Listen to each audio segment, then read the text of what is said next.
ኮከብ 881 መሰላል የብርሃን ባንክ የሞባይል ባንኪንግ የአገልግሎት ገበታ። ከባንካችን ምን አገልግሎት ፈልጉ? የሞባይል አየር ሰዓት መሙላት፣ የትምህርት ቤት ክፍያ መክፈል፣ የአውሮፕላን ጉዞ ትኬት መቁረጥ፣ ገንዘብ ማስተላለፍ ወይስ ስለ ሂሳቦ መረጃ ማግኘት? እንግዲያውስ በማንኛውም ቦታና ጊዜ ወደ ኮከብ 881 መሰላል ይደውሉና ከአገልግሎት ገበታችን መርጠው የፈለጉትን ይከውኑ። ስለ ብርሃን የሞባይል ባንኪንግ አገልግሎት ተጨማሪ መረጃ ካስፈልገው በአቅራቢያ ወደሚገኝ የብርሃን ባንክ ቅርንጫፍ ጎራ ይበሉ። ኮከብ 881 መሰላል የብርሃን ባንክ የሞባይል ባንኪንግ አገልግሎት ፈጣን፣ አስተማማኝና ቀላል። ብርሃን ባንክ እንደ ስማችን ብርሃን ነው ስራችን። ሻቢ አሎንሶ አዲሱ የሪያል ማድሪድ አሰልጣኝ ሆኖ ትላንትና በይፋ ተዋውቋል። የመጀመሪያ ጋዜጣዊ መግለጫውንም ሰጥቷል። ፍሎረንቲኖ ፔሬዝ አብረውት ነበሩ። በእርግጥ የአሎንሶን የሪያል ማድሪድ አሰልጣኝነት ካወቅን ቆይተናል። ግን ሪያል ማድሪድ በይፋ የዚህን አሰልጣኝ ሹመት የገለጸው እሁድ አሰልጣኝ ካርሎ አንቼሎቲ የሪያል ማድሪድ ስንብታቸው ይፋ ከሆነ በኋላ ወይም በቤርናቤው ከደጋፊዎቻቸው ጋር ከፍ ባለ ስሜት ሆኖ ከተለያዩ በኋላ በ24 ሰዓት ጊዜ ውስጥ ነው። እሳቸውም ነገሩ ወዲያው አሁን ብራዚል ደርሰው የብራዚል ብሔራዊ ቡድን ስራቸውን ጀምረዋል። የመጀመሪያ ጨዋታዎቻቸውን ሲያደርጉ የሚጠቀሙባቸውንም ተጫዋቾች እንደዚሁ ይፋ አድርገዋል። ስለዚህ ህይወት በሪያል ማድሪድ ፈጠን ባለ ሂደት እየቀጠለ ነው ማለት ነው። የሻቢ አሎንሶ አንድ ቀን የሪያል ማድሪድ አሰልጣኝ የመሆን ጉዳይ ረጅም ጊዜ ሲጠበቅ የቆየ ነው። እንዲያውም ፍሎረንቲኖ ፔሬዝ ምን አሉ? የወጣት ቡድናችንን ከ14 ዓመት ከ13 ዓመት በታች ቡድናችንን ማሰልጠን በጀመርክ እለት ነው የሪያል ማድሪድ አሰልጣኝ እንደምትሆን የገባኝ የሚል አስተያየት ሰጥተዋል። ስለዚህ ሪያል ማድሪድ ለረጅም ጊዜ ይህንን አሰልጣኝ የዋናው ቡድን አሰልጣኝ የማድረግ ትልም ነበረው ማለት ነው። ግን ደግሞ በባየር ሌቨርኩሰን ባለፉት 2 የውድድር ዘመናት በነበረው ስኬት በተለይ ባለፈው የውድድር ዘመን ቡንደስሊጋውን በሌቨርኩዘን ታሪክ ለመጀመሪያ ጊዜ ማሸነፍ ብቻ ሳይሆን በጀርመን እግር ኳስ ታሪክም የመጀመሪያውን ሳይረታ የውድድር ዘመኑ መሀል አንድም ሽንፈት ሳይገጥመው ሻምፒዮን የነበረ የዴፍቢ ፖካል ወይም በእንግሊዝ የኤፍኤ ካፕ እኩሌታ ወይም በስፔን የኮፓ ዴል ሬ እኩሌታ የሆነውን ውድድር ደግሞ አሸነፈና የጥምር ባለድል ሆነ። የዩሮፓ ሊግ ፍጻሜም ላይ እንደዚሁ ለፍጻሜ ደርሶ በአታላንታ ተሸነፈ እንጂ በአውሮፓ ውድድርም እንደዚሁ እስከ ፍጻሜ ድረስ ተጉዞ ነበር። በሚያስደንቅ ሁኔታ ባለፈው የውድድር ዘመን ከ50 በላይ ጨዋታዎችን በሁሉም ውድድሮች ሳይረታ ነበር የተጓዘው። ለመጀመሪያ ጊዜም ሲሸነፍ በዩሮፓ ሊግ የፍጻሜ ጨዋታ ነበር የተሸነፈው። ስለዚህ ትሬብል ሊያደርግ 90 ደቂቃ ብቻ የቀረው ቡድን ነበር የገነባው። ውጤቱ አንድ ነገር ነው። ነገር ግን የሚጫወተው የእግር ኳስ ርቀትም ሻቢ አሎንሶን ከአውሮፓ ምርጥ አሰልጣኞች መካከል የሚያስደምረው ሆነ እና በፍጥነት ነው በላቀ ደረጃ የሚያሰለጥን እና በሌሎች ትልልቅ ክለቦች የሚፈለግ አሰልጣኝ ሆነው። ባለፈው 2 የቀድሞ ክለቦቹ ልክ እንደ ማድሪድ ሁሉ የተጫወተላቸው ሊቨርፑልና ባየር ሚኒክ ሻቢ አሎንሶን የመቅጠር ፍላጎት ነበራቸው። ሊቨርፑል የየርገን ክሎፕ ተተኪ የማድረግና በአሰልጣኝነትም በአንፊልድ እንዲሰራ የማድረግ ፍላጎት ነበረው። የእሱ በሌቨርኩሰን ለመቆየት መወሰንን ተከትሎ ነው አርነ ስሎትን ለመሾም የወሰነው። ባየር ሚኒክም ከቶማስ ቱኸል ጋር እንደሚለያይ ከታወቀበት ጊዜ ጀምሮ ለ2 የውድድር ዘመናት የተጫወተለትን አሎንሶን የመቅጠር ፍላጎት ነበረው። ስለዚህ ኦልሬዲ ከ1 ዓመት አስቀድሞም ጭምር ትልልቅ ክለቦች ይህንን አሰልጣኝ የመቅጠር ፍላጎት ነበራቸው። እንዲሁም አንዳንድ የእንግሊዝ ብዙሀን መገናኛዎች ደግሞ ምንም እንኳ የቀድሞ የሊቨርፑል ትልቅ ተጫዋች የነበረን ቢሆን ነገር ግን ማንቸስተር ሲቲ ከጓርዲዮላ ጋር በሚለያይ ጊዜ በአሰልጣኝነት ዝርዝር ውስጥ የያዛቸው የወደፊቱ የፔፕ ተተኪ አድርጎ የሚያስባቸው አሰልጣኞች አሉ፣ ቀዳሚው ሻቢ አሎንሶ ነው ሁሉ ይባል ነበር። ምን ያህል ትልቅ ገበያ ለሻቢ አሎንሶ እንደነበር ያሳያቸዋል ይሄ። ነገር ግን ወደ ሪያል ማድሪድ መዘዋወሩ ተፈጥሯዊ ነው። ሪያል ማድሪድ 2004 የዛሬ 21 ዓመት ተጫዋቹ ከሻቢ አሎንሶ የሪያል ሶሴዳድ ጠቃሚ ተጫዋች በነበረበት ጊዜ በተለይ ሬናልዴኑ የሚባሉ አንድ አሰልጣኝ ነበሩ እና በሳቸው ቡድን ውስጥ ቡድናቸው ለላሊጋ ሻምፒዮንነት በተፎካከረበት ጊዜ በመጨረሻ 2 ነው ሪያል ማድሪድ ሻምፒዮን የነበረው። የዚያ ቡድን አንጎል ነበር ማለት ይቻላል። የዚያ ቡድን አእምሮ ነበር ማለት ይቻላል። ግን ድርድሩ ሲጓተትባቸው ተጫዋቹን ሳያስፈርሙት ቀሩ። ያው ከክሎድ ማኬሌሌ መልቀቅ በኋላ ለረጅም ጊዜ ያልተሞላ ቀዳዳ ነበር በሪያል ማድሪድ አማካይ ስፍራ።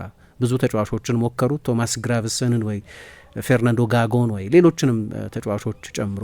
ነገር ግን አሎንሶ ያኔ በዛ ክረምት የተዘዋወረው አዲስ ስፔን አሰልጣኝ ወደ ሾመው ወደ ሊቨርፑል ነበር በራፋ ቤኒቴዝ ስር ለመሰልጠን ማለት ነው። እና እዛ ደግሞ በጣም ስኬታማ ነበር። 5 ዓመት አሳለፈ። ኤፍኤ ካፕ በተለይ ደግሞ ያንን የኢስታንቡል የፍጻሜ ጨዋታ ሊቨርፑል ድል ሲያደርግ ቻምፒየንስ ሊግ ባለ ድል ሲሆን የዚያ ቡድን ተጫዋች ነበር። ግን ከሪያል ማድሪድ ጋር ረጅም ጊዜ እንደዚህ አይነት የመፈላለግ ታሪክ ነበረው። 2009 ላይ በመጨረሻ እውን ሆነ ማለት ነው። 2009 ደግሞ ፍሎረንቲኖ ፔሬዝ በድጋሜ ወደ ሪያል ማድሪድ ፕሬዝደንትነት የተመለሱበት ክርስቲያኖን፣ ሪኪ ካካን፣ ካረም ቤንዜማን ባስፈረሙበት ተመሳሳይ ክረምት ነው ከሊቨርፑል ሻቢ አሎንሶን የወሰዱት እና እዚያም 5 ዓመት ተጫውቷል። 6 ዋንጫዎች አሸንፏል። ለ10 ዓመት 12 ዓመት የተጠበቀው 10ኛውን ቻምፒየንስ ሊግ ላዴሲማ የሚሉት እነሱ ያንን ማሸነፍን ጨምሮ 6 ዋንጫዎች ድል አድርጓል። 5 ዓመት ተጫውቷል። ከዚያ ጫማ ከሰቀለ በኋላ እንግዲህ ወደ ባየር ሚኒክ ሄዶ 2 ዓመት ተጫወተ። 1 ዓመት በጓርዲዮላ ስር፣ 1 ዓመት በአንቼሎቲ ስር ሰለጠነ እና መጨረሻ ላይ የሪያል ማድሪድ ከ14 ዓመት በታች ቡድን አሰልጣኝ ሆኖ ተሾመ። ስለዚህ ማሰልጠንንም ሲጀምር የማድሪድ ታዳጊዎችን በማሰልጠን ነበር የጀመረው። ስለዚህ በዚህ ታሪኩ የተነሳና ስፔናዊም ስለሆነ የማድሪድን ባህል፣ ሚዲያ፣ የመልበሻ ክፍሉን፣ የተቋማዊ ፍልስፍናውን ሁሉ በሚገባ ስለሚረዳ ሪያል ማድሪድን ማሰልጠኑ ናቹራል ይመስላል እና በመጨረሻ ይሄ ይፋ ሆኗል። እንግዲህ አሁን የሚነሱ አንዳንድ ጥያቄዎች አሉ። ምክንያቱም ዶግማዊ ነው እንለው እንደሆነ አላቅም፣ ግን በጣም እያንዳንዱን የጨዋታ ቫሪያብል ኮንትሮል ማድረግ የሚፈልግ አሰልጣኝ ስለሆነ ይሄ ደግሞ ከማድሪድ ባህል ጋር አብሮ ይስማማል ወይ የሚል ጥያቄ ይነሳ ይሆናል። ነገር ግን ተጫዋች በነበረበት ጊዜ እንደ አሰልጣኝ ነበር የሚጫወተው። አብሮት በሊቨርፑል የተጫወተው ሉዊስ ጋርሲያ ሲናገር ሜዳ ውስጥም እያለ ገና በሀያዎቹ መጀመሪያም ጭምር የሉዊስ አራጎኔስ በስፔን ብሔራዊ ቡድን ወይም የራፋ ቤኒቴዝ የሜዳ ውስጥ ቅጥያ ይመስል ነበር። እያንዳንዱ ተጫዋች በየትኛው የሜዳ ዞን ላይ መገኘት እንደሚገባው ያለ መቆጠብ በተደጋጋሚ መመሪያ የሚሰጥ አይነት የሜዳ ውስጥ አሰልጣኝ ነበር ብሏል። ለነገሩ አሰልጣኝ ጆዜ ሞሪኞ ራሳቸውም ሲናገሩ አባቱ አሰልጣኝ ናቸው። የሻቢ አሎንሶ አባት የሶሲዳድ ተጫዋች ነበሩ። በዋና ቡድን ሳይቀር አሰልጥኖታል። ከዛ እንደው ከአሰልጣኞች ሱፐርስታር መካከል አይጠቀሱም ይሆናል፣ ግን ያንን የሎንስ አስደናቂ ቡድን የገነቡት ሬናልድ ዴኑ ነበሩ የዋና ቡድን አሰልጣኙ የነበሩት። ራፋኤል ቤኒቴዝ በሊቨርፑል አሰልጥነውታል። በሪያል ማድሪድ ጆዜ ሞሪኞ፣ ማኑኤል ፔሌግሪኒ አሰልጥነውታል። በኋላ ካርሎ አንቼሎቲ ደግሞ ወደ ባየር ሚኒክ ሄዶ ከጓርዲዮላ ጋር በድጋሚም ከአንቼሎቲ ጋር አብሮ ሰርቷል። በስፔን ብሔራዊ ቡድን ከሉዊስ አራጎኔስ እና ከቪሴንት ዴል ቦስኬ ጋር አብሮ ሰርቷል። ስለዚህ አሰልጣኝ መሆን ለሚፈልግ ሰው በጣም በጥሩ እጅ ነው የነበረው። እያንዳንዳቸውን የጠቀስናቸው አሰልጣኞች ባለፉት 30 ዓመታት ካየናቸው ምርጦቹ አሰልጣኞች ተርታ የሚቀመጡ ከፊት ያሉ ናቸው። አንቼሎቲ፣ ጓርዲዮላ፣ ሞሪኞ፣ ቤኒቴዝ፣ አራጎኔዝ፣ ዴል ቦስኬ እድለኛ ነበር በእነዚህ ሁሉ አሰልጣኞች ለመሰልጠን እድል ስላገኘ። የእሱ ቡድን የሚጫወትበት መንገድ ባለፈው የውድድር ዘመን ውጤታማ መሆን አንድ ነገር ነው። ግን ደግሞ ይሄ ኤስቴቲክ ቫሊዩ የሚሉት ለማየትም ደስ የሚያሰኝ እጅግ የተሟላ የቢልድ አፕ ባህሪያቱ ሀብታም የሆነ በተለያየ መንገድ ቢልድ የሚያደርግ ቡድን ነበር። ግን አንዳንድ አሰልጣኞች አሉ እኔ እንዲሁ እንዳየኋቸው ይሄማ ግርማ ሞገስ አለው የምትሉት ካሪዝማቲክ አሰልጣኞች አሉ። ለምሳሌ ዚነዲን ዚዳን ሲጫወትም ልክ እንደዛው ነበር። በጣም ገዘፍ ያለ ግርማ ሞገስ ያለው ነው። ሻቢ አሎንሶም ያንን አይነት ስሜት የሚያሰራጭ አይነት ነው። በጣም የተረጋጋ ነው እና በደንብ ትልቅ ግርማ ሞገስ ያለው ነው። ለማድሪድ አይነት ኢንስቲትዩሽን ደግሞ ካሪዝማቲክ ፊገር መሆን እንደ አስፈላጊ ነገር ይታያል። ያ አለው። ሁለተኛ ስለ ክለቡ ቅድም እንዳነሳሁት በቂ እውቀት አለው። ይህንን ቡድን ለመምራት የሚያስችል የማሰልጠን ካራክተሪስቲክስ ሁሉ እንዳለው ግልጽ ነው። ግን ሪያል ማድሪድን ሰዎች ምን ይሉታል? ፌራሪ ነው ሪያል ማድሪድ። ግን ተጋጭቶ ከባድ ጉዳት ደርሶበት ከውድድሩ የወጣ ፌራሪ ነው። ይሄ የውድድር ዘመን ለሪያል ማድሪድ ልክ እንደዛ አይነት አመት ነው። አሁን በላሊጋው በባርሰሎናና በሪያል ማድሪድ መካከል ያለው የነጥብ ርቀት ካለቀ በኋላ ከ38 ጨዋታዎች በኋላ ያለው የነጥብ ርቀት ሙሉን እውነት አይነግረንም። የነጥብ መቀራረብ እንዲያውም አለ። ያው ባርሳ ባለፈው ሻምፒዮን ከሆነ በኋላም ስለተሸነፈ ማለት ነው። በሁለቱ ቡድኖች መካከል ሜዳ ውስጥ ግን በጣም ሰፊ ርቀት ነበር። እነዚያ 4 ኤል ክላሲኮዎች ብቻ በሁለቱ ቡድኖች መካከል በዚህ ሲዝን የነበረውን ርቀት ፍንትው አድርገው የሚያሳዩ ናቸው። 4ቱንም ኤል ክላሲኮዎች ባርሰሎና ዶሚኔት አድርጓል። 4ቱንም ማሸነፉ ብቻ ሳይሆን ደግሞ በታሪክ ለመጀመሪያ ጊዜ ነው በአንድ ሲዝን አንድ ቡድን ባርሳ ወይ ሪያል 4 ኤል ክላሲኮችን አሸንፈው አያውቅም። ይሄ በታሪክ ለመጀመሪያ ጊዜ ነው። 5-2 ነበረው፣ 4-0 ነበረው። ሌሎች ተቀራራቢ የሚመስሉ ውጤቶች አሉ። 3-2 ኮፓ ዴል ሬ ፍጻሜ ላይ እና ባለፈው የላሊጋ የመጨረሻው ጨዋታ ደግሞ 4-3 የተጠናቀቀው ጨዋታ ማለት ነው። በእኔ አስተያየት ግን ሜዳ ውስጥ በላሊጋው የነጥብ ልዩነት ከምናየውን በላይ ብዙ ርቀት ነበር። ስለዚህ ባርሰሎና እንዲህ አይነት የውድድር ዘመን ሲያሳልፍ ሪያል ከዚህ የተቃረነ የውድድር ዘመን ነው ያሳለፈው። ፌራሪ ነው ግን ሪያል ማድሪድ አይደለም። ስለዚህ የቅንጦት መኪና ነው፣ ውድ መኪና ነው፣ የሚያብለጨልጭ ሻይኒ መኪና ነው። ግን ከባድ ምት የደረሰበት እና በጥሩ ሜካኒክ መጠገን ያለበት ነው። አሁን እሱ የተፈለገው ለእንደዚህ አይነት ኃላፊነቱ ነው። በእኔ ሪያል ማድሪድን የማየት ትውስታ ክሎድ ማኬሌሌ ከለቀቀ በኋላ ፋቢዮ ካፔሎ በድጋሚ 2006 ላይ መጥተው ቡድኑን የላሊጋ ሻምፒዮን እስኪያደርጉ ድረስ ያም ቡድን ውብ እግር ኳስ የተጫወተ ቡድን አልነበረም። በኋላም ፋቢዮ ካፔሎ ከማድሪድ አሰልጣኝነት የተሰናበቱት ለዛ ነው። የሚቀጥለው ዓመት በርኒ ሹስተር አሰልጣኝ ሆኖ መጥቶ እንደገና የላሊጋ ሻምፒዮን ሆነዋል። ግን በነዛ 3-4 ዓመታት መሀል ፌርናንዶ ካሮ፣ አንዴ ቫንደሌ ሉክዘምበርጎ፣ አንዴ ካርሎስ ኬሮዥ፣ ሌሎችም አሰልጣኞች እየተቀያየሩ መጥተው ሪያል ማድሪድ ያ የመጀመሪያ ጋላክቲኮስ ፖሊሲ ያልሰራበት ወቅት ነበር። ከዚያ በኋላ ይሄኛው በጣም የከፋው ቡድን ይመስለኛል።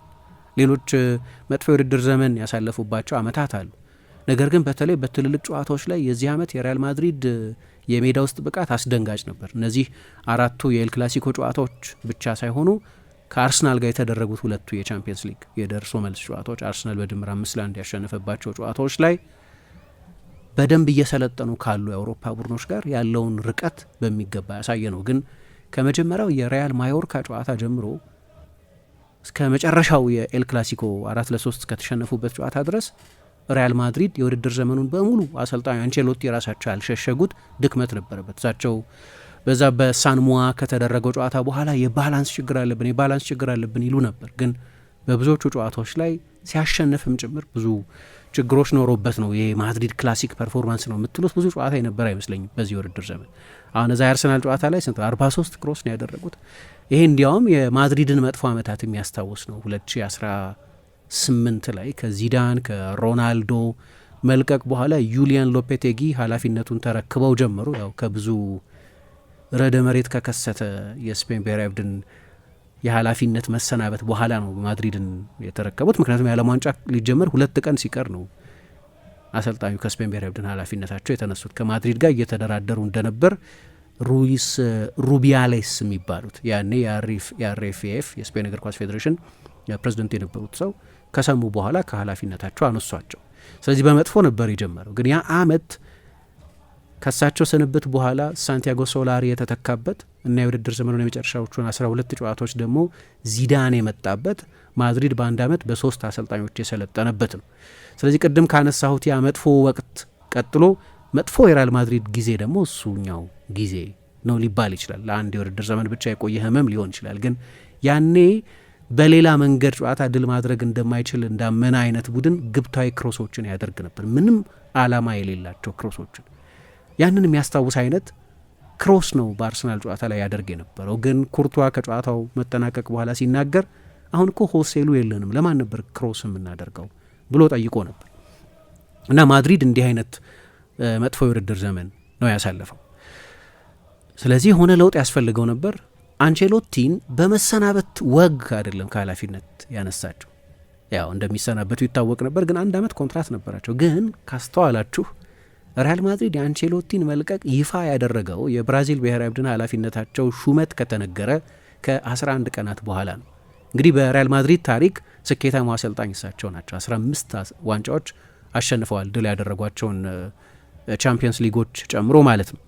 ስለዚህ በሪያል ማድሪድ ታሪክ ስኬታማ አሰልጣኝ ስለሆኑ ያንን ታሪካቸውን በሚመጥን ክብር ለመሸኘት ስላሰበ ተሰናብተዋል የሚል ኮሚኒኬ አይደለም በሪያል ማድሪድ በኩል ይፋ የተደረገው። ስለዚህ በወግ በታላቅ ክብርና ሙገሳ ነው ከማድሪድ ኃላፊነታቸው እንዲነሱ የተደረገው። ግን እንደ መባረር አይነት ነው። እሳቸው በአዲስ ሊዝ ኦፍ ላይፍ በሚሰጥ አሰልጣኝ መተካት ነበረባቸው።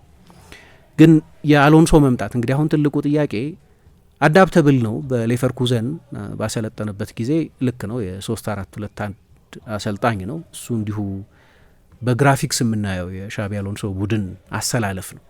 ነገር ግን ብዙ ኢንተርፕሪቴሽኖች፣ ቫሪዬሽኖች አሉት እና በሪያል ማድሪድ መጥቶ ማድሪድ ለ25 ዓመት ተጫውቶ በማያውቅበት ሲስተም በሶስት የመሀል ተከላካዮች በሁለቱ ዊንግ ባኮች ይጫወታል ወይስ እንደው ላለፉት ዓመታት በተከታታይ 4-3-3ን ብቻ ነው ሪያል ማድሪድ ሲጫወት የቆየው፣ በዛ መንገድ ለመጫወት አዳፕት ያደርጋል የሚለው በጣም አስፈላጊ ነው። ታስታውሱ እንደሆነ ሪያል ማድሪድ ረጅም ጊዜ እግር ኳስ ያያችሁ ሰዎች በሚሊኒየሙ ጊዜ 2000 ማለት ነው በላሊጋው 5ኛ ሆኖ ነበር የጨረሰው። ስለዚህ በጣም መጥፎ የውድድር ዘመን ነበር፣ ግን ቻምፒየንስ ሊግ አሸነፈ። የቻምፒየንስ ሊግ የማሸነፊያው ፎርሙላ በዛ አመት ሚሼል ሳልጋዶን እና ሮቤርቶ ካርሎስን ዊንግ ባኮች አድርጎ መጠቀም ነበር። ከሩብ ፍጻሜ ጀምሮ እስከ ፍጻሜው ድረስ ይህንን አድርጓል። ግን ላለፈው 25 ዓመት ለሩብ ክፍለ ዘመን ገደማ ሪያል ማድሪድ በባክስሪ ተጫውቶ አያውቅም። ስለዚህ ትንሽ ካውንተር ካልቸራል ይሆናል ማለት ነው። በተለየ መንገድ መጫወት አንድ ነገር ይሆናል። ያንን የሚያደርገው ከሆነ አዳፕት ማድረግ ሌላ ነገር ነው። ግን በዛው በሌቨርኩዘን ስኬታማ በሆነበት መንገድ ልቀጥል ካለ ግን ሪያል ማድሪድ ባለፉት 25 ዓመታት ሲጫወት ከነበረበት መንገድ በተለየ መንገድ መጫወት መጀመር አለበት ማለት ነው። ሁለተኛ ግን ያ ሌቨርኩዘን በጠንካራ ሰራተኞች የተሞላ ነው። ሯጮች አሉት፣ ከኳስ ውጭ ብዙ የሚተጉ ተጫዋቾች አሉት። የሃይ ፕሬሲንግ ቡድን ነው። ኳስ በተቀማ በ5-6 ሰከንድ ውስጥ መልሶ ሊቀማ የሚታትር ቡድን ነው። ያንን ለማድረግ ደግሞ ፈቃደኛ ሯጮች ያስፈልጋሉ። እዛ ናታን ቴላ ይሁን ጀረሚ ፍሪምፖንግ፣ ግሪማልዶ ይሁን ኤዝኩዌዝ ፓላሲዮስ ወይም ሌሎችም ተጫዋቾች ይህንን በትጋት ያደርጋሉ። ሪያል ማድሪድ ውስጥ ግን ኮንሰርን ነው ይሄ። ቪኒሺየስ ጁኒዮር፣ ኪሊያን ምባፔ ወይ ሌሎቹ ተጫዋቾች በሌቨርኩሰን የነበረውን ወርክ ሬት ያገኙታል ወይ የሚል ተገቢ ጥያቄ አለ። ስለዚህ ውስብስብ ስራ ነው የሚጠብቀው።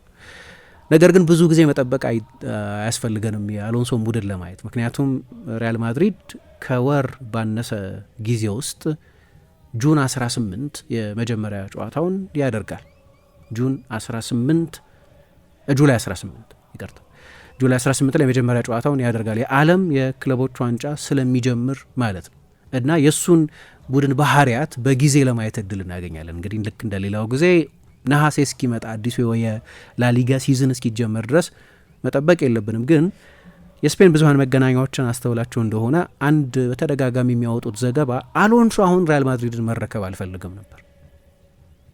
አሎንሶ ልክ በማንቸስተር ዩናይትድ ሩበን አሞሪም የውድድር ዘመኑ ከተጠናቀቀ በኋላ የራሱን ተጫዋቾችና የፕሪሲዝን ጊዜ አግኝቶ ቡድኑን መረከብ ፈልጎ እንደነበር ዩናይትድ አሁን ነው እድሉ፣ ስለዚህ ሌላ አሰልጣኝ እንሾማለን፣ ስለዚህ ይህንን ኃላፊነት ብትቀበል ጥሩ ነው አለው። አሰልጣኙም ይሄንን እድል ማጣት አልፈለገም። ስለዚህ የማንቸስተር ዩናይትድን ኃላፊነት በውድድር ዘመኑ ጣልቃ የእሱ ባልሆነ ስብስብና ከስብስቡ ጋር ቡድኑን ለመስራት የሚያስችል ጊዜ ባልነበረው ወቅት ኃላፊነቱን ተረከበ። በአንድ በኩል ጥሩ ሊሆን ይችላል ሩበን አሞሪም፣ ምክንያቱም በዩናይትድ ይቆያል አይደለም፣ እሱን አውቀናል።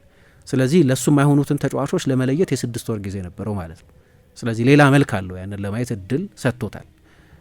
ግን በፕሪሲዝን መጥቶ ቢሆን ኖሮ በዛች 4 ሳምንት ጊዜ ውስጥ ነው የመጨረሻ ውሳኔ ሊያሳልፍ ይችል ነበር። አሁን ለምሳሌ ሰምተናል፣ በጣም ጥቂት ተጫዋቾች ብቻ ናቸው አይነክ የሚባሉት ተጫዋቾች የሚሉ አሉ የእንግሊዝ ብዙሀን መገናኛዎች። ግን በቀደም ለምሳሌ ቅዳሜ ዕለት ከእሁዱ የቪላ ጨዋታ በፊት በነበረው የመጨረሻ ልምምድ ላይ ከማንቸስተር ዩናይትድ ጋር ለማይቀጥሉት ተጫዋቾች ክለብ እንዲፈልጉ ነግሯቸዋል ተብሎ በተለይ አሌሃንድሮ ጋርናቾ ስም ተጠቅሷል። ስለዚህ በባህሪ ምክንያት ይሁን ግን በታክቲካል ሚስፊትነት ምክንያት ወይ ለዛ ሲስተም የማይሆን ተጫዋች ነው በሚል ምክንያት ይሁን በአንዳቸው ምክንያት ለመወሰን እድል አግኝቷል አሰልጣኙ።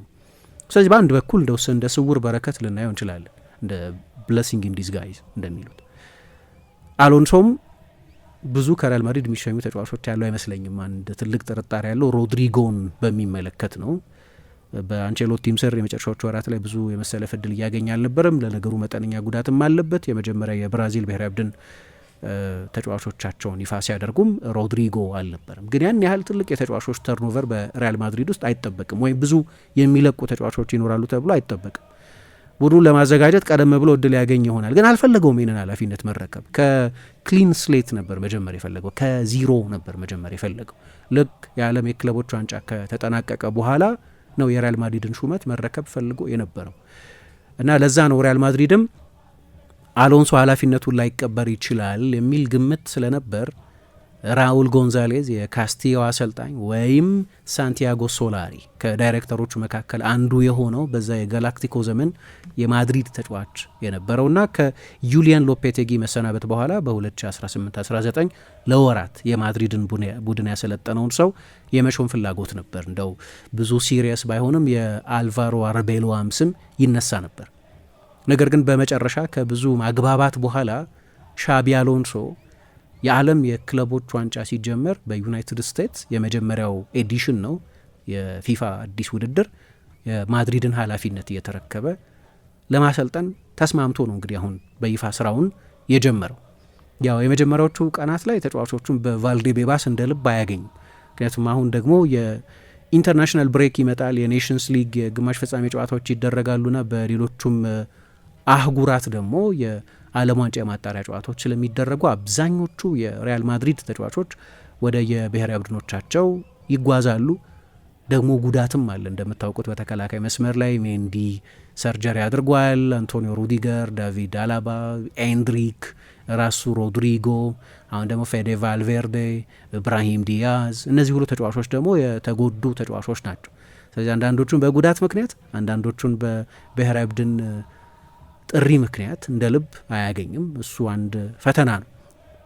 እምቢ ማለት ያውቃል ይባላል። ሻቢ አሎንሶ ብዙ ጊዜ እምቢ ብሏል። ለምሳሌ የሆነ ጊዜ ራፋኤል ቤኒቴዝ በሚላን ጨዋታ ነበራቸው። እሱ ደግሞ ባለቤቱ ነፍሰ ጡር ስለነበረች እዛው በሊቨርፑል ቆይቶ ከባለቤቱ ጋር መሆን ይፈልግ ነበር። እንግዲህ አንዳንድ ተጫዋቾች የሚሄዱ አሉ፣ ፕሮፌሽናላዊ ግዴታ ነው ብለው የሚሄዱ አሉ። አላረገውም አላቸው። በራፋኤል ቤኒቴዝ እና በሻቢ አሎንሶ መካከል ስንጥቃት የተፈጠረው መጀመሪያ ያኔ ነው። እንዲያውም ወደ ሊቨርፑል ወደ አርሰናል ሊሸጡት ይፈልጉ ነበር። ተጫዋች ወደ አርሰናል መሄድ ይፈልግ ነበር።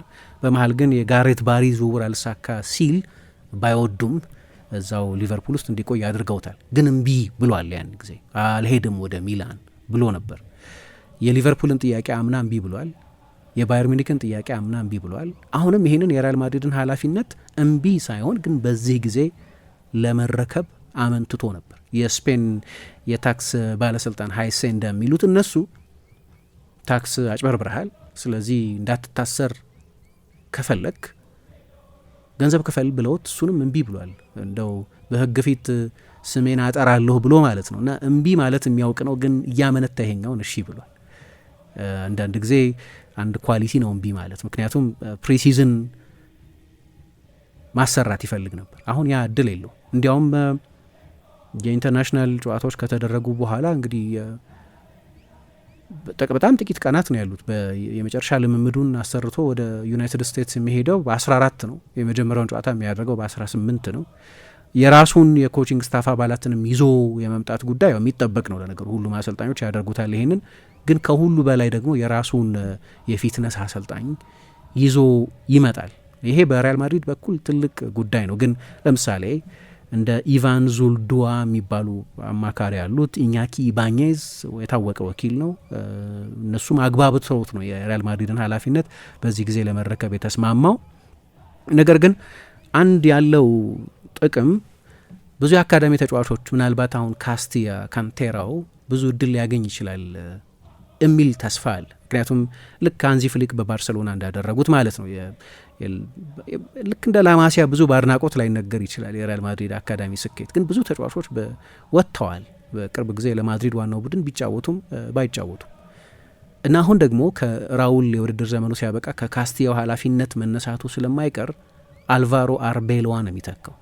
አርቤሎዋና አሎንሶ ደግሞ የቅርብ ጓደኞች ናቸው። በሊቨርፑል አብረው ተጫውተዋል፣ በሪያልም እንደዚሁ አብረው ተጫውተዋል። ስለዚህ ከካስቲያው ወደ ዋናው ቡድን የሚመጡ ተጫዋቾችን በተመለከተ በጣም ስሙዝ የሆነ ሽግግር ሊኖር ይችላል።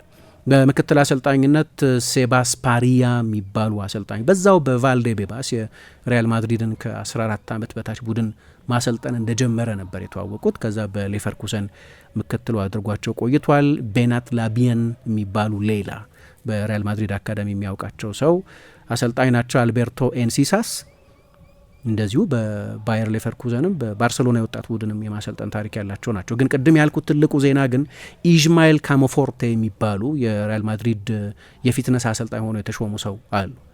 አሁን በማድሪድ አንድ የሚነገር ነገር አንቶኒዮ ፒንቱስ የሚባሉ የሪያል ማድሪድ የፊትነስ አሰልጣኝ አሉ። ጣሊያናዊ ናቸው። በዚዳን አማካኝነት ነው ወደ ክለቡ መጀመሪያ የመጡት። ፒንቱስ ደግሞ የማርቼሎ ሊፒ ዩቬንቱስ የሴሪያ ዶሚናንት ቡድን በነበረበት ጊዜ በ1990ዎቹ መጨረሻ ደግሞ በ2000ዎቹ መጀመሪያ የዚዳንን ጨምሮ የማድሪድ የዩቬንቱስ ተጫዋቾች በላቀ የፊትነስ ደረጃ ላይ እንዲገኙ ምክንያት የነበሩ ሰው ናቸው። በኋላ ኮንቴም አብሯቸው ሰርቷል። ዚዙ ወደ ማድሪድ አመጣቸው አብሮ በዩቬንቱስም ከሳቸው ጋር ሰርቶ ስለነበር በኋላ ከሳቸው ጋር የሆነ ሰጣ ገባ ተፈጠረና ደግሞ ሌላ ሰው ተካ። የማድሪድ አሰልጣኝ ሆኖ ለሁለተኛ ጊዜ በተሾመ ጊዜ ግሪጎሪ ዱፖን የሚባሉ የፈረንሳይ ብሔራዊ ቡድን የፊትነስ አሰልጣኝ የነበሩን ሰው ነው የሾመው። አሁን የላሊጋ ባለድል በነበረበት ጊዜ ሪያል ማድሪድ በ2019/20 በዚዳን አሰልጣኝነት ስር የመጨረሻዎቹ 11 ጨዋታዎች ልክ እንደ ቶርናመንት አይነት ዝግጅት ያስፈልጋቸው ነበር እና ከሁሉም የላሊጋ ቡድኖች በላይ የማድሪድ ቡድን ፊት ነበር። ለዛ ብዙ ክሬዲት የተሰጣቸው በዩኤፋን በትልቅ ኃላፊነት የሚሰሩት ዱፖ ናቸው። ግን ከዚዳን መልቀቅ በኋላ ደግሞ የአንቼሎቲ ተቀጣሪ ሳይሆኑ ወይም የስታፍ አባል ሳይሆኑ የማድሪድ ሹመኛ ሆነው ነበር የመጡት እና በዚህ ዓመት በማድሪድ ከፍተኛ ጉዳት ስለተከሰተ እንደምታውቁት በጣም ብዙ ተጫዋቾቻቸውን አንቸሎቲ በተለያየ ወቅት በጉዳት ምክንያት አጥተዋል፣ በተለይ በተከላካይ መስመራቸው ላይ። ስለዚህ ኦልድ ፋሽንድ ነው የአንቶኒዮ ፒንቱስ የኮቺንግ የልምምድ ሜዳ የአካል ብቃት ዝግጅት በሚል ሌላ ድምጽ ያስፈልግ ነበር። ግን አዲስ ኮንትራት አለው፣ አዲስ ውል አለው በሪያል ማድሪድ የሚያቆየው አንቶኒዮ ፒንቱስ። ስለዚህ የካሞፎርቴ መምጣት የኮቺንግ ስታፉ ዳይናሚክስ እንዴት ይሆናል ምን የሚል ጥያቄ ያስነሳል። ለማንኛውም ግን የሀይ ቴምፖ እግር ኳስ የሚጫወት በሀይል ፕሬስ የሚያደርግ በጨዋታ ውስጥ የተለያዩ ሲስተሞችን አዳፕት ማድረግ የሚያስችል በሶስት የመሀል ተከላካዮች በሁለት ዊንግ ባኮች የሚጫወት ቡድን ሰርቷል። ይህንን ይገነባ እንደሆነ እናያለን። እንግዲህ ፍሎረንቲኖ ፔሬዝ ለባርሰሎና ካውንተር አታክ ያስፈልጋቸው ነበር። አሁን የሆነ ጊዜ ጓርዲዮላ የባርሰሎና አሰልጣኝ ሆኖ እንደዛ አይነት በጣም የሚያስደንቅ ቡድን ገነባ። በአንድ አመት 6 ዋንጫ ወሰደ፣ ትሬብል አሳካ። በስፔን እግር ኳስ ታሪክ የመጀመሪያው ትሬብል ያ የሱ ባርሰሎና ያሳካው ትሬብል ነበር። ስለዚህ መልስ ያስፈልጋቸው ነበር። መልስ ሲያስፈልጋቸው ግን የመረጡት የፔፕን ኦልሞስት ተቃራኒ የሆነ ስታይል የሚከተሉ አሰልጣኝ ናቸው። ፔፕ ዶሚናንት ቡድን መገንባት የሚፈልግ የሃይ ፖሴሽን ቡድን ቢሆን ጆዜ ሞሪኞ እንደዛ አይደሉም። ሌላ መንገድ አለ። አንደኛው ትክክል አይደለም፣ አንደኛው ስህተት አይደለም፣ ግን ሌላ መንገድ ነው። ስለዚህ የሪያል ማድሪድ ምላሽ ያን ጊዜ የባርሰሎና ተቃራኒ የሆነ ስታይል ያለው ደግሞ በባርሰሎና የሰራ ግን የባርሰሎናን ሹመት ሳያገኝ በመቅረቱ ምክንያት ከፍ ያለ ቅሬታ ያለውን ሰው ነበር ያመጡት። አሁን እንደዛ አይነት ሌላ ጽንፍ የያዙ አይመስለኝም። የጆዜ ሞሪኞና የጓርዲዮላ እነዛ አመታት በጣም ቶክሲክ የስፔን ብሔራዊ ቡድንን ሳይቀር ለሁለት ሊሰነጥቅ የሚችል ልዩነት ፈጥሮ የነበረ ነው እንደምታውቁት። እንዲያውም ካሲያስና ሻቪ ሄርናንዴዝ ጓደኞች ናቸው ይባላል እና ሄደው ለካሲያስ ከዚህ በኋላ ጓደኝነትን ሁሉ አቁም ብለውት ነበር እንደዚህ ይባላል። ስለዚህ እንትኑ ይሄ ምን ልበለው ሪፐርከርሽኑ ወደ ስፔን ብሔራዊ ቡድን ሳይቀር የተሸጋገረ ነበረው እና ትልቅ የሚዲያ አጀንዳ ነበር ያን ጊዜ። ኤል ክላሲኮ የተለየ ጡዘት ላይ የደረሰበት ወቅት ነው። ፍሎረንቲኖ ፔሬዝ ሌላ አይነት መንገድ ነበር የመረጡት። አሁን ከዛ የተለየ ነው። በጨዋታ ስታይሉ ከባርሰሎና በጣም የሚቃረን ሳይሆን እንዲያውም በአንዳንድ የቡድኑ የጨዋታ ባህሪያት ከባርሰሎና ጋር የሚመሳሰል ልክ እንደ ባርሳ በባክፎር የሚጫወት አይደለም፣ ግን ልክ እንደ ባርሳ በሀይ ላይ ነው የሚጫወት። ልክ እንደ ባርሰሎና በሀይል ፕሬስ የሚያደርግ ቡድን መገንባት የሚፈልግ በዓለም ላይ አንዳንድ አሉ ሲግኒቸር ቲምስ የሚባሉ የሚጫወቱበት መንገድ በሙሉ የተለየ አድናቆት እንዲሰጣቸው የሚያደርግ ቡድኖች አሉ። ከነዛ መካከል አንደኛው የሻቢ አሎንሶ ሌቨርኩዘን ነበር። ስለዚህ የፍሎረንቲኖ ፔሬዝ የባርሰሎና የዚህ ዓመት ጥንካሬ ካውንተር አታክ ሪአክቲቭ የሆነ አሰልጣኝ ማምጣት ሳይሆን ፕሮአክቲቭ የሆነ ዶሚኔት ማድረግ የሚፈልግ ኳስ አብዝቶ የሚፈልግ ፕሬስ ማድረግ የሚፈልግ አሰልጣኝ ማምጣት ነው። ያ ይሰራሉ የሚለው ከዚህ በፊት ብዙ አልሆነ በሪያል ማድሪድ። ሪያል ማድሪድ ሁል ጊዜም የተጫዋቾቹ ነው። ከድሮ ጀምሮ የሪያል ማድሪድን ታሪክ ብታዩ ባለፈው እንዳነሳ ነው ሪያል ማድሪድ በአብዛኛው ታሪኩ በአሰልጣኞቹ የተጻፈ አይደለም፣ በተጫዋቾቹ የተጻፈ ነው። ምናልባት ባርሳ ከዚህ ተቃራኒ ነው። የባርሳ ቡድን ለምሳሌ የክራይፍ ቡድን፣ የኤንሪኬ ቡድን፣ የጓርዲዮላ ቡድን፣ የፍሊክ ቡድን፣ የቫንሃል ቡድን እያልን በአብዛኛው ከአሰልጣኞቹ ጋር አቆራኝተን ነምናየው ድሪም ቲም ነምንለው። ለምሳሌ ያንን ከ1990 እስከ 1994 ድረስ የስፔን እግር ኳስን የተቆጣጠረው በኋላም ቻምፒየንስ ሊግን ያሸነፈው በ1992 በባርሰሎና ተደርጎ በነበረው ኦሊምፒክ ላይ የዩናይትድ ስቴትስ ብሔራዊ ቡድን ድሪም ቲም ይባል ነበር። የዛ ቅጽል ነበር የተሰጠው ያ የባርሰሎና ቡድን። ግን የክራይፍ ቡድን እንደሆነ እናውቃለን፣ የጓርዲዮላ ቡድን እንደሆነ እናውቃለን። ቡድኖቹ ሲጠሩ ከአሰልጣኞቹ ጋር ነው አብረው የሚጠሩት። ግን የ1950ዎቹን 60ዎቹን የሪያል ማድሪድን ቡድን ስናስብ የምናስበው ስለ እነዛ ትልልቅ ከዋክብት ነው። አንዳንድ ጊዜም ሱፐር ሂውመን ስለሚመስሉ ለሰብ ስለሚመስሉት ከዋክብቱ ነው፣ ስለ ዲስቴፋኖ ነው የምናስበው። ማድሪድ ሁልጊዜም ልክ እንዲህ አይነት ታሪክ ያለው የኮች ቡድን አይደለም። ግን የሻቢ አሎንሶ ሌቨርኩሰን ደግሞ የአሰልጣኙ ቡድን ፍሎሪያን ቪት ጎላ ብሎ የሚሰማ ስም ሊሆን ይችላል። ግራኒት ዣካ ገዘፍ ያለ ሚና ነበረው። ሉካስ ራዴስኪ ጥሩ ግብ ጠባቂ ነው። ወይ ቪክቶር ቦኒፌስ በተለይ በመጀመሪያ ውድድር ዘመን ብዙ ጎል ያስቆጥሮላቸዋል። ናታን ቴላ ና ግሪማልዶ ጥሩ ዊንግ ባኮች ናቸው። አለቀ። ጥሩ ቡድን እንጂ ጎላ ብሎ የሚጠቀስ አንድ ግለሰብ የለውም። ያ ቡድን ነው በደንብ። ማድሪድ ግን ሁል ጊዜም የአሁኑን ስብስብም ካያችሁት የሱፐርስታሮች ቡድን። ሱፐርስታሮች ደግሞ አሰልጣኙ በአምሳሉ መስራት የሚፈልገው በራሱ የፍልስፍና ማዕቀፍ ውስጥ መስራት የሚፈልገውን ቡድን ለመገንባት ይስማማሉ ወይ? ትልቅ ጥያቄ ነው። ግን ፍሎረንቲኖ ፔሬዝ ይህንን መንገድ መርጠዋል። ግን ሜዳ ውስጥ ምን ይጠብቀዋል የሚለውን ጥቂት ለማንሳት ልሞክር። ሻቢ አሎንሶ ብዙ ጊዜ ሲናገር ሁለት ቃላት ይጠቀማል። የእሱም ቡድን በተመለከተ ለማስረዳት ሲሞክር ሁለት የእንግሊዝኛ ቃላት ይጠቀማል፣ ስትራክቸር እና ኮንትሮል የሚሉ ቃላትን። የቡድን መዋቅርና ቁጥጥር ማለት ነው። ለዚህ ነው የሲግኒቸር ቲም የሚባለው፣ የሚታወቅ ስትራክቸር ያለው ቡድን ነው። የአንቼሎቲ ቡድን እንደዛ ነበር ለማለት ያስቸግራል።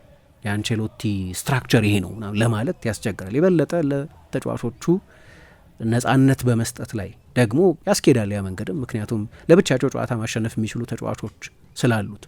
ነገር ግን በዚህ ዓመት ደግሞ እነዛ ይሄኛው አካሄድ ያሉትን ድክመቶች አየን መሰለኝ በዚህ ዓመት። ስለዚህ ማድሪድ ይሄኛውን መንገድ ነው የመረጠው። አንዳንዶቹ ጨዋታዎች ላይ እኔ ቅድም የአርሰናል ጨዋታ ላይ የተጠቀሙትን 43 ክሮስ አነሳው፣ የመልሱ ጨዋታ ላይ ማለት ነው።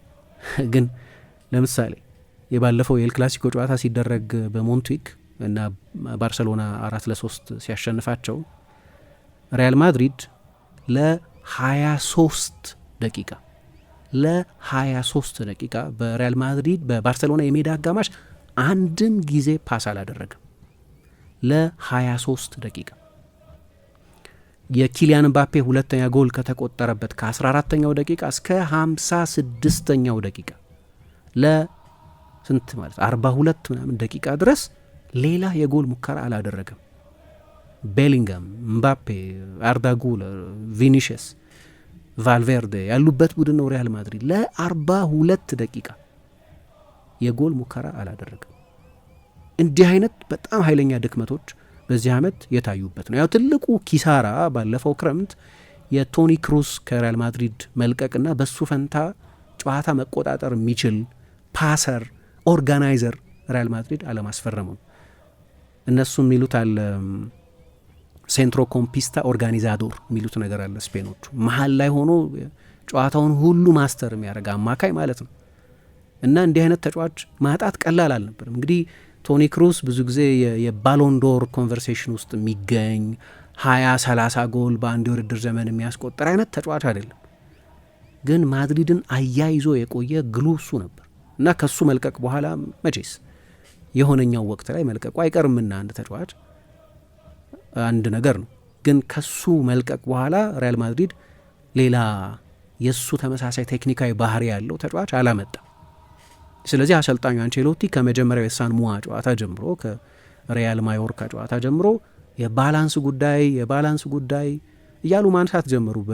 ብዙ ሰሚ ባያገኙ እና የውድድር ዘመኑ መጨረሻ ላይ ሪያል ማድሪድ የአውሮፓ ሱፐር ካፕን እና ኢንተርኮንቲኔንታል ካፕን አሸንፏል። ሌላ ትልልቅ ዋንጫ ግን አላነሳ። ላሊጋ አላነሳም፣ ቻምፒየንስ ሊግ አላነሳም፣ ኮፓ ዴል አላነሳም፣ ሱፐር ኮፓ ኢስፓኛ፣ እነዚህን 4 የተሳተፈባቸውን ውድድሮች ድል አላደረገም። አሎንሶ አንዱ የሚጠብቀው ነገር እንዲህ አይነቱን ዲስኦርጋናይዜሽን ማረቅ ነው። የሪያል ማድሪድ መከላከልም ማጥቃትም ከፍተኛ ችግር የነበረበት። ለምሳሌ ሪያል ማድሪድ በሚከላከልበት ጊዜ 4-4-2 ቅርጽ ይኖረዋል።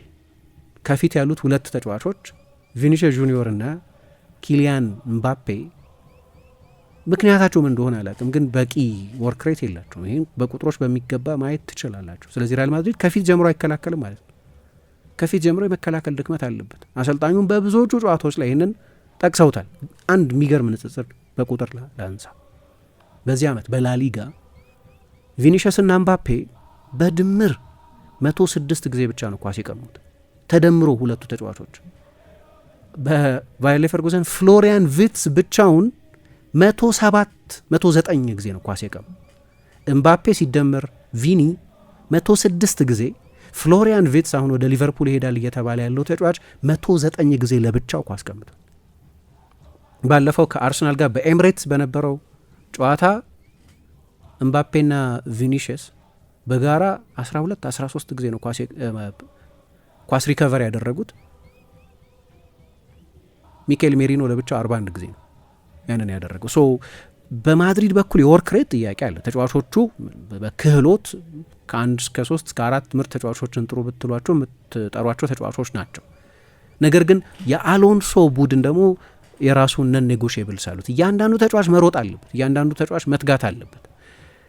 ያንን በሪያል ማድሪድ ቤት ውስጥ ያገኛል ወይ የሚለው በጣም አስፈላጊ ነገር ነው። በዚህ ዓመት በላሊጋ በሶስተኛው የሜዳ ክፍል ኳስ በመቀማት ሪያል ማድሪድ 9ኛ ነው።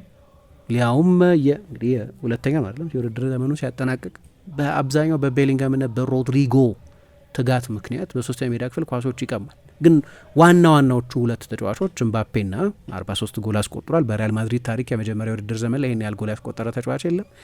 የአውሮፓ የወርቅ ጫማን አሸንፏል በቀደም ባስቆጠራቸው ጎሎች እና በፒቺቺውንም ድል አድርጓል በግሉ። ስለዚህ ምንም ብዙ ጥያቄ ልታቀርቡበት የሚቻል አይመስለኝም 43 ጎሎችን ያስቆጠረ ተጫዋች ላይ። ጉዳዩ ግን የጎል ማስቆጠር ጉዳይ ብቻ ሳይሆን የወል ጉዳይ ነው። በፔዥም ይሄንን ያደርግ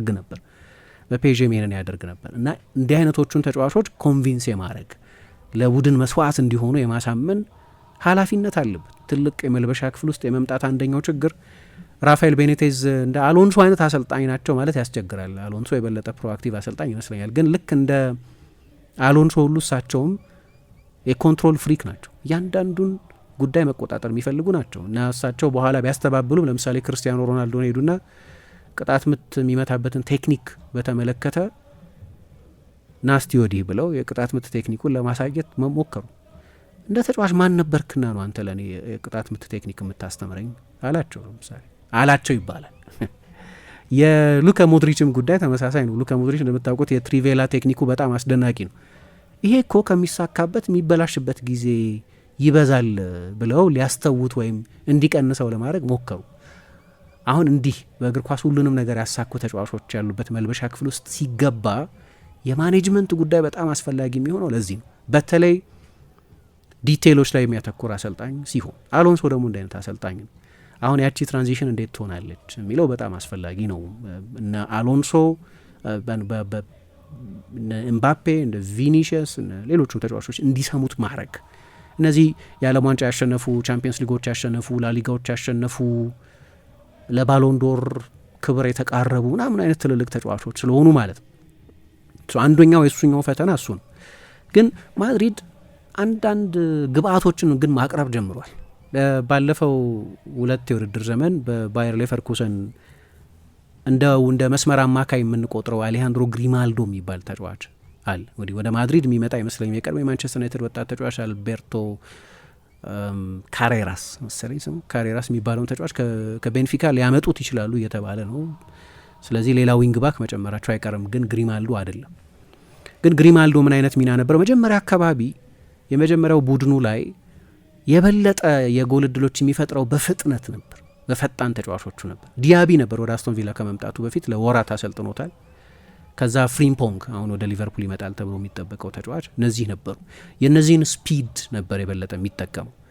ምክንያቱም ወደ ሌቨርኩዘን አሰልጣኝነት ሲመጣ ያኔ ፍሎሪያን ቪትስ ተጎድቶ ስለነበር እና ጉዳቱ ከባድ የኤሲኤል ጉዳት ስለነበር በሴንትራል ቦታዎች ላይ በቂ የጎል ዕድል ማይፈጥር እና ሰስቴንድ ከሆነ ማጥቃት ይሄም 10 12 15 20 22 ፓስ ካደረገ በኋላ ዘለግ ላለ ጊዜ ኳስ ይዞ ከቆየ በኋላ የጎል ዕድል የሚፈጥር አይነት ቡድን ሳይሆን የበለጠ በትራንዚሽን የጎል ዕድል የሚፈጥር ተጫዋች ቡድን ነበር የእሱ ሌቨርኩዘን። ግን ፍሎሪያን ቪትስ ከኤሲኤል ጉዳቱ አገገመና ሌቨርኩዘን የበለጠ ጨዋታ መቆጣጠር የሚችል አይነት ቡድን ሆነ። እዚህ ላይ ነው የቡንደስሊጋ ሻምፒዮን ከመሆናቸው አስቀድሞ ግራኒት ዣካን ከአርሰናል ላይ ያመጣው። ግራኒት ዣካ ደግሞ ኃይለኛ ፓሰር፣ የተዋጣለት ፓሰር ነው። ከአንድ ሰራተኛ አማካይ ጋር መጀመሪያ አካባቢ ከኤዝኩዌል ፓላሲዮስ ጋር፣ ሌላ ጊዜ ደግሞ ከሮበርት አንድሪክ ጋር አብሮ የሚጫወት ሆነ።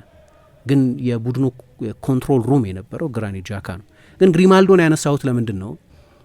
ከፍሪምፖንግ በጣም የተለየ ዊንግ ባክ ነው። ፍሪምፖንግ በቀደም ወደ ሊቨርፑል ሊዘዋወር ይችላል የሚል አንድ ፕሮግራም በሰራን ጊዜ እንዳነሳሁት በጣም ቀጥተኛ፣ በጣም ፈጣን፣ በአብዛኛው በላይኛው የሜዳ ዞን የሚያሳልፍ አይነት ተጫዋች ነው። ስለዚህ በደንብ ደንበኛ የካፉ አይነት የመስመር ተከላካይ፣ የመስመር አማካይ እንበለው እንደዚህ አይነት ተጫዋች ነው። ስለዚህ በጣም ቨርቲካል።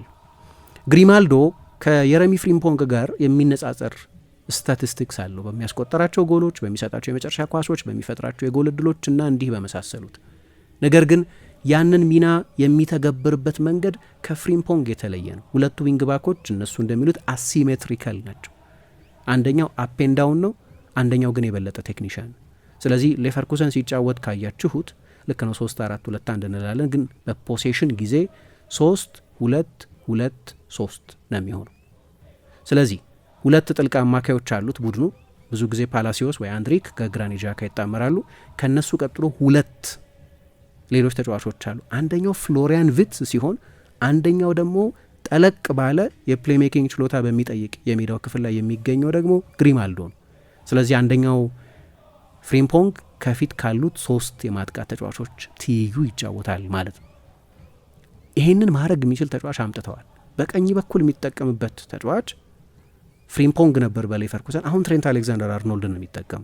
ትሬንት አሌክዛንደር አርኖልድ የፍሪምፖንግ አይነት ተጫዋች አይደለም። ዊንግ ባክ ሆኖ መጫወት ይችላል። ስለዚህ ወደፊት ስለሚጠጋ ያ የመከላከል ድክመቱ ይሸፈን ይሆናል። ነገር ግን የፍሪምፖንግ አይነት የሚና አተረጓጎም አይደለም ያለው፣ ሌላ አይነት ተጫዋች ነው። ስለዚህ በግራ በኩል በሌቨርኩሰን የነበረው አይነት ተጫዋች በሪያል ማድሪድ በቀኝ በኩል ያገኛል ማለት ነው። የማድሪድ አንደኛው ችግር የክሮስም ችግር ነው።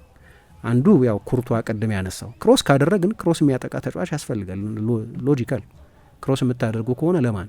ለምባፔ፣ ለቪኒሽስ አይሆንም። ምክንያቱም ምባፔ በጭንቅላቱ ጎል ሲያስቆጠር ታስታውሳላችሁ፣ አያስቆጥርም በጭንቅላቱ ጎል፣ ወይ ቪኒሽስ በጭንቅላቱ ጎል አያስቆጥርም ብዙ ጊዜ ማለት ነው።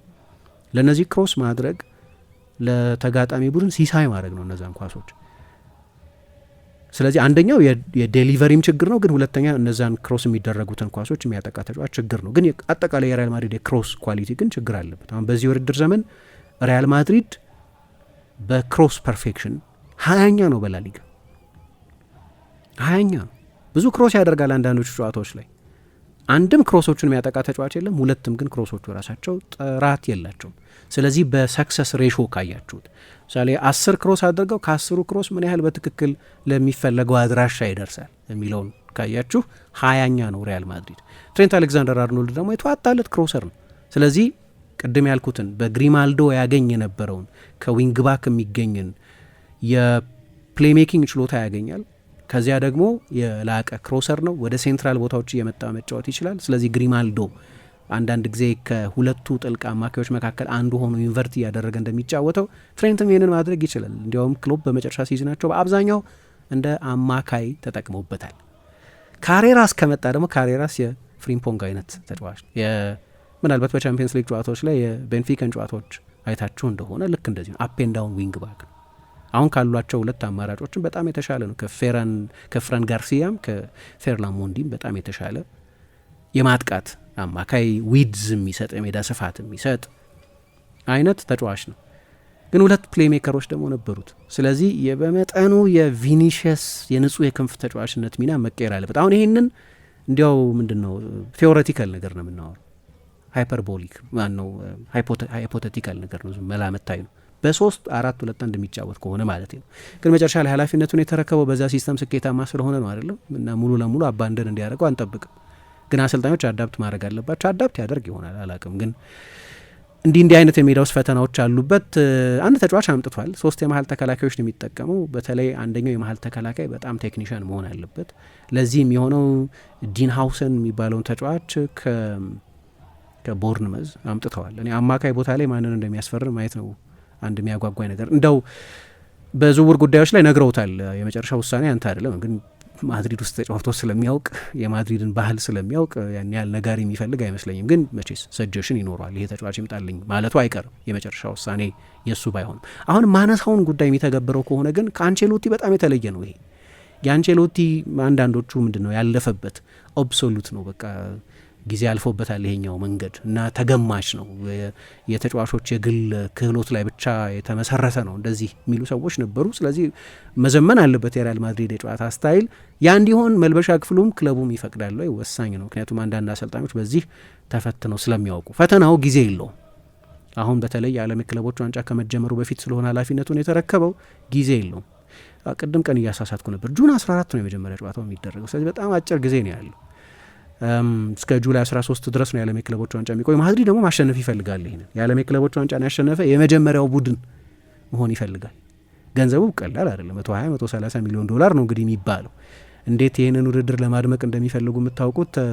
ሮናልዶ ደስ አልተሰኘም፣ ግን የፊፋው ፕሬዚደንት ጃኒ ኢንፋንቲኖ ሰሞኑን ክርስቲያኖ እኮ ክለብ እየፈለገ ነው የዓለም የክለቦች ዋንጫ ላይ የሚወዳደር ክለብ አሉ እና ማድሪድ አንድ ስፒድ የሚባል ዩቱበር አለ ስትሪመር፣ እሱ ላይ ቀርበው ማለት ነው እና ሮናልዶ በዚህ ደስተኛ አለ። ነገሩ እንደዛ ይመስላል። ምክንያቱም አሁን ከትላንትና የሶሻል ሚዲያ አንድ ፖስቱን ካያችሁ ከአልናስር ጋር ያለው ኮንትራት የሚታደስ አይመስልም፣ ወይም እዛው የሚቆይ አይመስልም።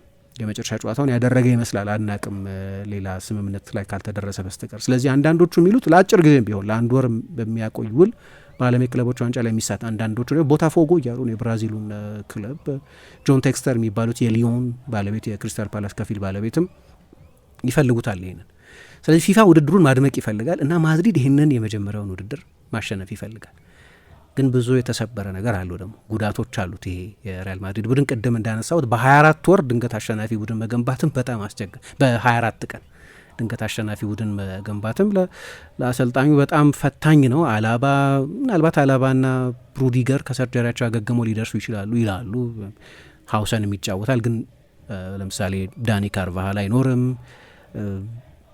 ቤሊንጋም ሰርጀሪውን አራዝሞታል፣ ከዓለም የክለቦች ዋንጫ በኋላ ያደርጋለሁ ብሏል። ግን የተከሻው ጉዳት ላለፉት 2 ዓመታት ከዛ ጉዳት ጋር ነው ሲጫወት የቆየው። ስለዚህ ቅድም እንዳልኩት ነው ሪያል ማድሪድ የተመታ ፌራሪ ነው ኦኬ፣ ግን በጥሩ ሜካኒክ መጠገን ያለበትና ወደ ውድድር መመለስ ያለበት ፌራሪ ነው።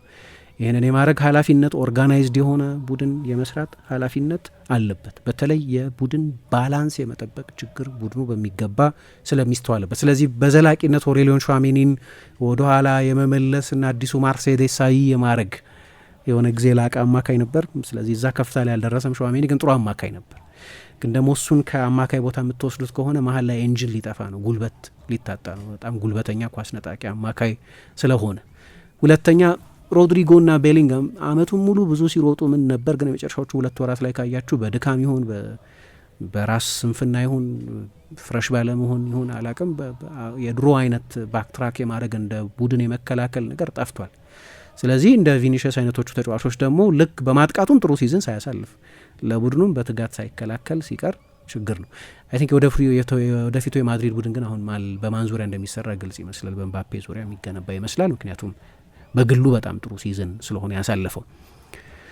ስለዚህ ስለ ሻቢ አሎንሶና ሪያል ማድሪድ ይህንን ያህል ካነሳን ይበቃል። ወደ ደግሞ ኤሪክ ቴን ሃግ ጉዳይ እንሸጋገራለን። ግን ከዚያ በፊት የአጋሮቻችንን መልእክት እናደምጣለን። ኮከብ 881 መሰላል የብርሃን ባንክ የሞባይል ባንኪንግ የአገልግሎት ገበታ። ከባንካችን ምን አገልግሎት ፈልጉ? የሞባይል አየር ሰዓት መሙላት፣ የትምህርት ቤት ክፍያ መክፈል፣ የአውሮፕላን ጉዞ ትኬት መቁረጥ፣ ገንዘብ ማስተላለፍ ወይስ ስለ ሂሳቦ መረጃ ማግኘት? እንግዲያውስ በማንኛውም ቦታና ጊዜ ወደ ኮከብ 881 መሰላል ይደውሉና ከአገልግሎት ገበታችን መርጠው የፈለጉትን ይከውኑ። ስለ ብርሃን የሞባይል ባንኪንግ አገልግሎት ተጨማሪ መረጃ ካስፈልገው በአቅራቢያ ወደሚገኝ የብርሃን ባንክ ቅርንጫፍ ጎራ ይበሉ። ኮከብ 881 መሰላል። የብርሃን ባንክ የሞባይል ባንኪንግ አገልግሎት ፈጣን፣ አስተማማኝና ቀላል። ብርሃን ባንክ እንደ ስማችን ብርሃን ነው ስራችን።